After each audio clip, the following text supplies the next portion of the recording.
Hello दोस्तों, देखिए simple interest का बहुत ही प्यारा सवाल है और इसको बहुत ही बढ़िया तरीके से मैं आपको बताने वाला हूं, ठीक है ना। इसलिए वीडियो को आप पूरा देखना, ठीक है। देखो यहाँ पे कंडीशन है आपके पास, ठीक है ना। ये वो वाले सवाल होंगे जिसमें आपकी राशि भी आपकी समान होगी और जो आपका रेट है वो भी आपका समान होगा, ठीक है ना।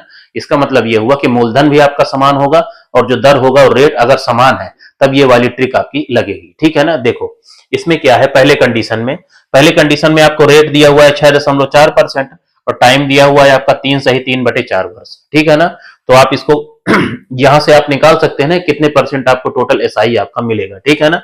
तो रेट और टाइम को आप मल्टीप्लाई कर दीजिए तो कितना हो गया आपका 6.4% इंटू में ये कितना हो गया 4×3=12 और 3×15 में आपका 4, ठीक है ना।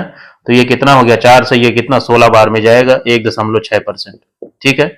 15 से मल्टीप्लाई करोगे 15×6=90, जीरो हासिल आए 9 और 15×1=15 और 9×5=14 आपका 24 आपका, ठीक है ना। तो इसको सॉल्व करने पर कितना आया आपका 24% आया आपका, ठीक है ना। तो पहली वाली कंडीशन में जो आपको एसआई मिल रहा है आपका सिंपल इंटरेस्ट जो मिल रहा है वो 24% आपको मिल रहा है, ठीक है। जिसकी वैल्यू कितनी दी हुई है 1896, ठीक है ना, 1896, ठीक है। दूसरे कंडीशन में देखो क्या है आपका रेट आपका सेम है, ठीक है ना। और टाइम क्या है आपका 6×1/4 वर्ष। तो यहाँ पे भी आप टोटल एसआई निकाल सकते हैं कितने परसेंट आपको मिलेगा, ठीक है ना। तो कितना हो गया 6.4% इंटू में ये कितना हो गया 6×4=24 और 1 25 में आपका 4, ठीक है ना। तो 4 से ये कटेगा आपका तो 1.6, ठीक है। मल्टीप्लाई करिए कितना हो गया 16×5=80 और 16×2=32 और 8×40 आपका, ठीक है ना। तो कितना हो गया यहाँ पे आपको 40% आपकी ब्याज मिल रही है, ठीक है ना। ये 40% क्या है आपका एसआई आपको मिल रहा है दूसरे वाले केस में, ठीक है ना। लेकिन दूसरे वाले केस में आपको एसआई नहीं बताना है, अमाउंट आपका बताना है, ठीक है ना। तो इस 40% में आप 100 ऐड कर दीजिए तो वही आपका अमाउंट होगा। तो अमाउंट क्या होगा आपका 140% होगा आपका, ठीक है ना।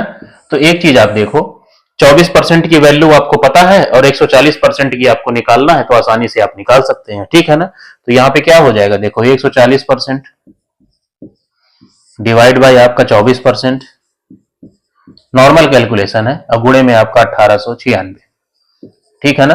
तो आपका अमाउंट डायरेक्ट आ जाएगा बिना प्रिंसिपल निकाले, ठीक है ना। देखो हमने इस सवाल में कहीं भी प्रिंसिपल नहीं निकाला है, ठीक है। तो देखो परसेंटेज से आपका परसेंटेज कट गया, ठीक है।